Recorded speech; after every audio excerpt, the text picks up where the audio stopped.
Rituales de apareamiento, Margarita Borrero. Esta historia no es lo que parece.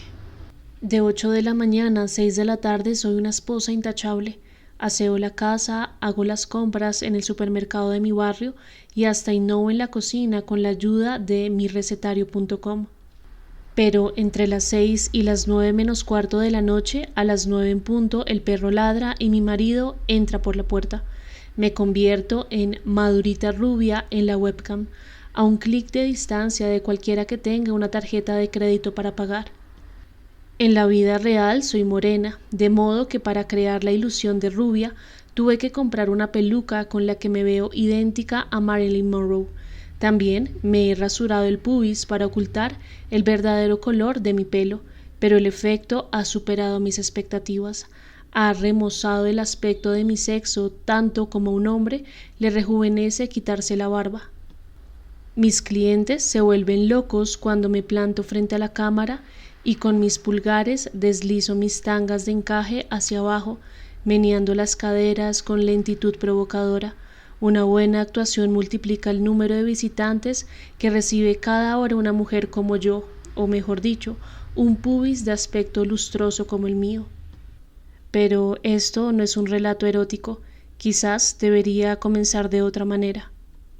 Pasados los 40 años, he perdido muchas cosas. La gravedad le ganó la batalla a mis senos y los años se han ido llevando el color de mi pelo. Mi cabeza tiene ahora unos mechones níveos y resplandecientes que servirían para iluminar una noche sin luna. Habría perdido también la firmeza de los músculos si no fuera porque soy fisioterapeuta y sé demasiado bien lo importante que es mantenerse en forma. Invierto 6 horas semanales en el gimnasio y conservo la elasticidad corporal con clases de baile del vientre. Pese a todo lo que he perdido, conservo intacta mi creatividad y hasta presumo un poco de ella. Si entré al negocio de las webcamers, casi prefiero llamarlo de las calientahuevos, fue en parte por despecho, cuando mi marido me acusó de falta de imaginación. Nuestras disputas comenzaron cuando perdí mi empleo. La clínica de rehabilitación en la que trabajé durante 6 años cerró y no volví a encontrar un trabajo fijo. Mi marido, que es ingeniero en la industria automovilística, teme que cualquier día lo despidan a él también y desquita su mal humor conmigo. Hace un mes olvidé comprar el gel de afeitar que me había encargado. Salió del baño envuelto en una nube de vapor y dijo con amargura que llevaba una semana afeitándose con un costoso jabón de rosas. Era falso porque apenas habían pasado 2 días y me estaba acusando de despilfarrar el dinero en productos finos, de ciertos lujos como los jabones de olor. Me siento incapaz de prescindir. En el clímax de la pelea dijo que yo no hacía lo suficiente para conseguir otro empleo y fue cuando soltó aquello de que me faltaba imaginación. Fue su puñalada más rastrera. Le grité que cocino como un chef de 5 tenedores, reinvento la ropa con la varita mágica de mi aguja de coser y hasta hago unos arreglos florales de concurso, pero nadie me contrata para oficios distintos al mío y en eso no hay vacantes. Ambos nos sobrepasamos y a partir de entonces no volvimos a hacer el amor. Cenábamos juntos, intercambiábamos impresiones superficiales mientras veíamos el noticiero y luego nos íbamos a la cama que habíamos compartido los últimos 13 años. En lugar de dormirnos abrazados, lo hacíamos espalda contra espalda, con la cabeza hundida en la almohada y la actitud belicosa de 2 boxeadores que se preparan para enfrentarse en el cuadrilátero. Cada uno se atrincheró en el hueco de su rencor y perdimos de un solo golpe dulzura, cercanía e intimidad. Terminé por sentir que el hombre que roncaba con auténtica pasión a mi lado era una especie de desconocido cordial, a quien mis sentimientos le importaban un comino. Nada hiela tanto una relación como la indiferencia. Pero esta no es la historia de cómo el desempleo lleva al desmoronamiento de un matrimonio. Un par de días después de la discusión conocí por casualidad a una webcamer, lenguaraz que habría de cambiar mi vida. La vi tan solo una vez en la tienda de ropa interior y ella, sin saberlo, me introdujo en el negocio e inspiró mi personaje de Madurita Rubia.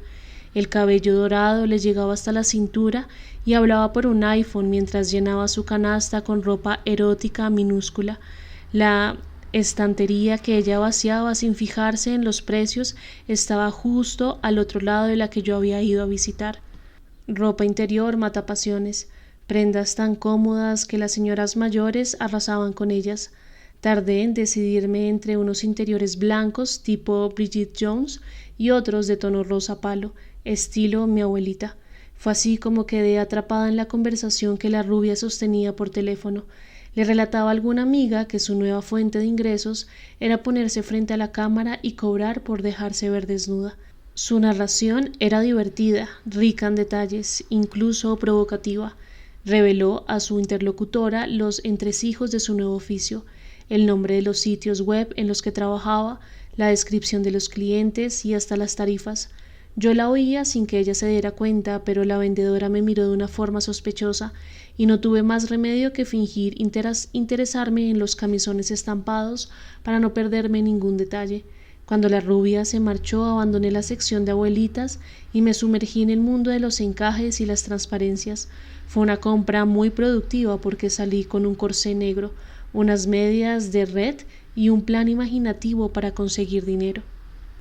Esta no es la historia de cómo una ama de casa se pervierte, aunque podría parecerlo. La primera vez que me puse frente a la webcam en paños menores, con mi peluca de Marilyn y mis enormes gafas negras, pudo ser la última debido a mi torpeza. Por fortuna conocí esa misma noche a un cliente con espíritu didáctico que lleva 6 años enganchado a mirones.com. Estoy en deuda con él por haberme asesorado en el oficio y darme unos consejos que me salvaron de la catástrofe. Tenía 37 años, o eso dijo, y se consideraba un cliente profesional. Conoce la totalidad de las compañías que suministran servicios para hombres con su misma afición, y parecería que también tiene listadas a todas las chicas. Se identifica con el nombre de Telameto 71, y su debilidad son las novatas. Me vio en cuanto abrí mi cámara y enseguida supo que era mi primera vez. Luego me contó que tenía varios monitores y podía ver a distintas mujeres de forma simultánea. Dijo que le caí en gracia porque era la única que no se movía. Es verdad, me quedé frente a la cámara muy quieta, en la misma pose rígida de la maja desnuda de Goya y con una auténtica parálisis de miedo escénico. El corazón me brincó a la garganta cuando Telameto 71, que fue mi primer cliente, digitó unas cuantas sonrisas en lenguaje web. Se hacen así. D. Y al cabo de un rato, compadecido por mi pánico, se presentó a través del micrófono. Soy madrileño, dijo. ¿Y tú? Bogotana, respondí sin cambiar de pose. Enseguida maldije mi torpeza porque estaba prohibido proporcionar información privada, pero ya era imposible retirarlo. Tu primera vez, ¿verdad? ¿Tanto se nota? Deberías probar moverte un poco. Tal como estás, pareces una figura de terracota. ¿Y qué hago? ¿Sabes bailar? Sí. Pues baila, algo suave y sensual. Bailar sin música es una hazaña de la imaginación, para que luego mi marido diga. Pero en aquel momento, ir a encender la radio equivalía a arriesgarme a perder a mi único cliente, así que abandoné mi pose de maja y comencé a contonearme. Ensayé una de las coreografías de mi clase de baile del vientre y le añadí algún toque personal. El truco funcionó porque enseguida llegaron otros visitantes. Yo permanecí atenta a las instrucciones de Telameto, como si en ello me fuera la vida. Ahora quítate la ropa, dijo. Ni hablar. Aquel hombre debió de haber pasado miles de veces por una situación como esa, estoy segura, porque en lugar de gastar sus palabras más persuasivas, me dio un argumento irrefutable. Nadie va a tocarte. Además, ya estás ahí, que es lo más difícil. Los otros visitantes no lo escuchaban porque el programa permite elegir a quién se le abre el micrófono, pero comenzaron a teclear instrucciones en mi chat privado que apuntaban en el mismo sentido. Quítate el sostén, quítate la tanga, quítate las gafas. Era un desfile de verbos imperativos como no lo había visto en mi vida. Estaba dispuesta a desnudar mi cuerpo, pero no mi identidad, así que me lancé. De espaldas a la cámara hice un movimiento de caderas insinuante. Mis dedos temblorosos ascendieron para desenganchar el sostén y después lo arrojé al suelo con un ademán juguetón del brazo.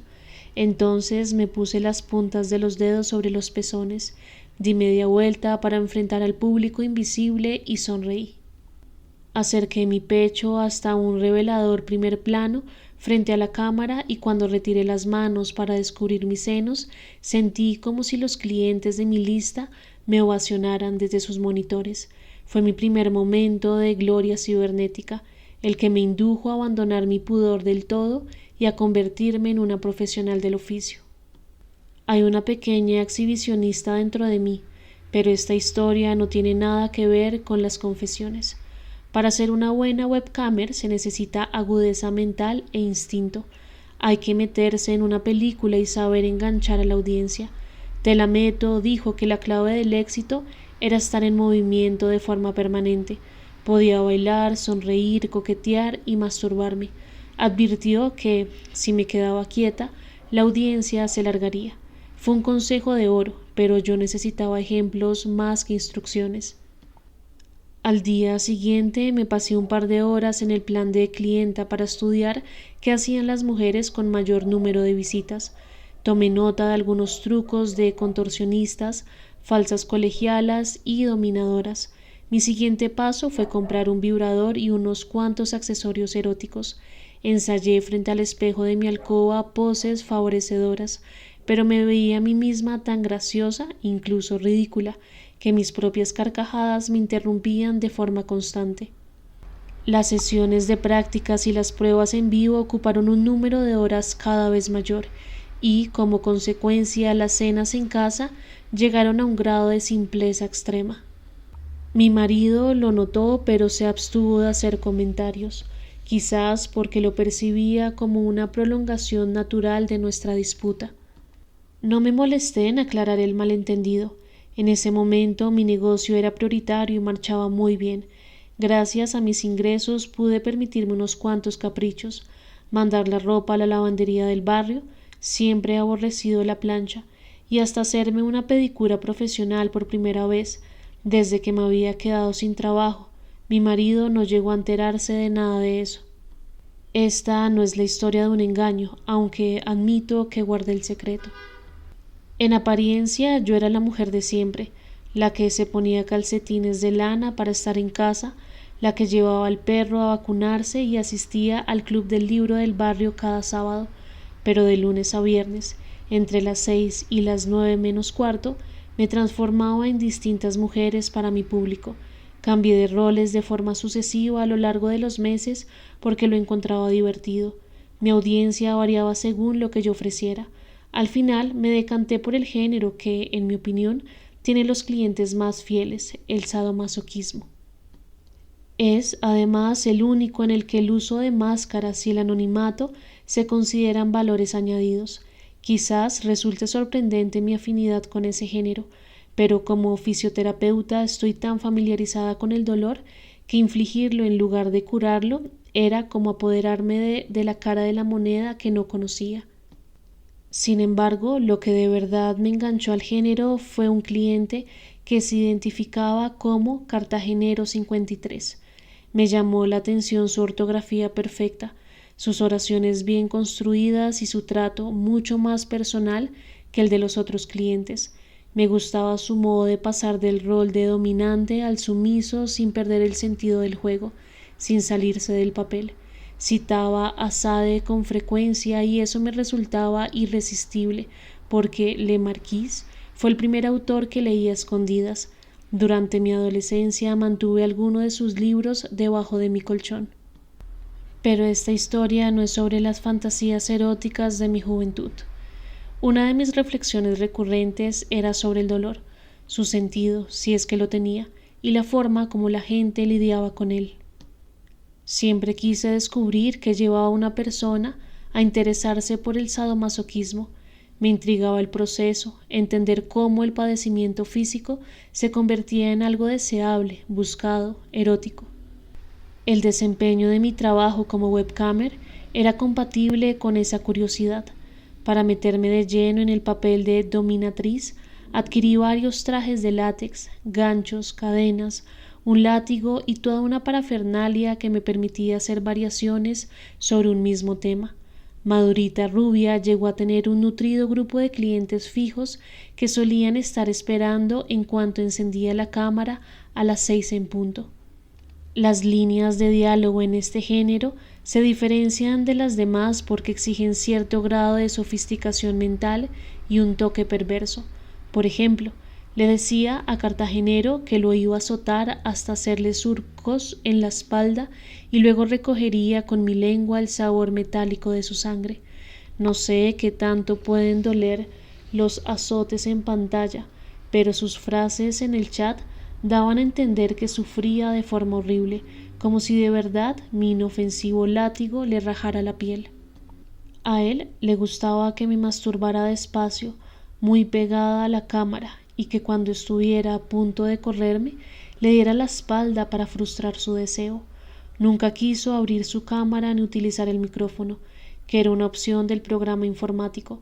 Me dedicaba palabras llenas de gratitud en cada despedida y siempre cerraba la conversación del chat con promesas de regresar. Ninguno de mis clientes era tan fiel y constante.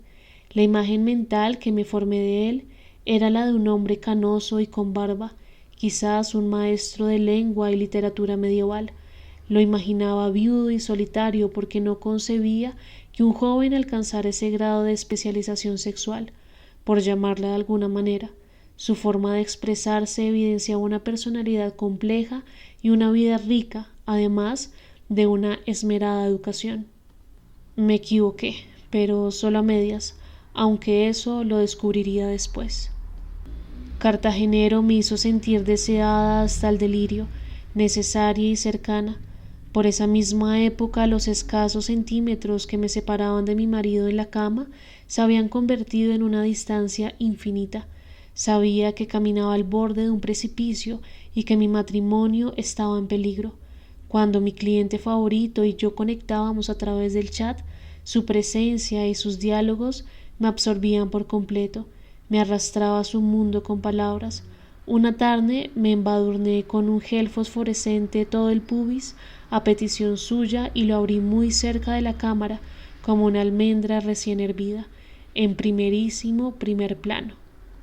Entonces escuché los ladridos de mi perro junto a la puerta y la sangre se me fue a los pies. El reloj marcaba las 9 en punto. Maldije mi descuido y la irritante puntualidad de mi esposo. Alcancé a desenchufar de un tirón el computador, a pasarme una toalla por mi pubis fosforescente, a quitarme la peluca y las gafas y tirarlas en la caja de mis juguetes eróticos debajo de la cama. Pero no tuve tiempo de hacer nada más, así que me acosté con las largas botas de taconazos negros, el traje de látex con agujeros en los pezones y mi boca pintada de rojo clavel. Vestida de aquella manera, adopté mi recurrente pose de maja desnuda. Mi marido se quedó perplejo en el umbral. Me dio un repaso con la mirada que me hizo comprender cómo era que me veían mis clientes. ¿Y eso? Creo que es tiempo de que nos reconciliemos, dije.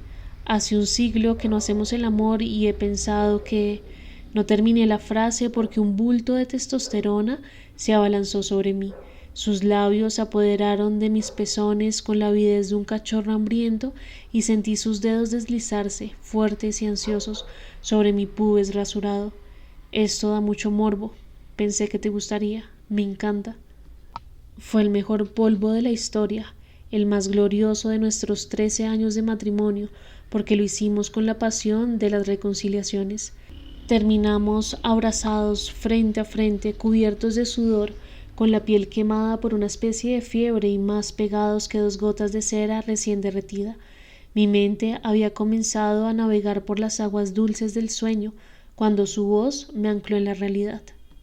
Tenemos que hablar de tu trabajo, dijo. Ajá. Quien tiene mala conciencia siempre sospecha de una emboscada. El padre de Esteban quiere contratar tus servicios. Fue como si hubieran martillado mi corazón dentro de un bloque de hielo, con golpes precisos y secos.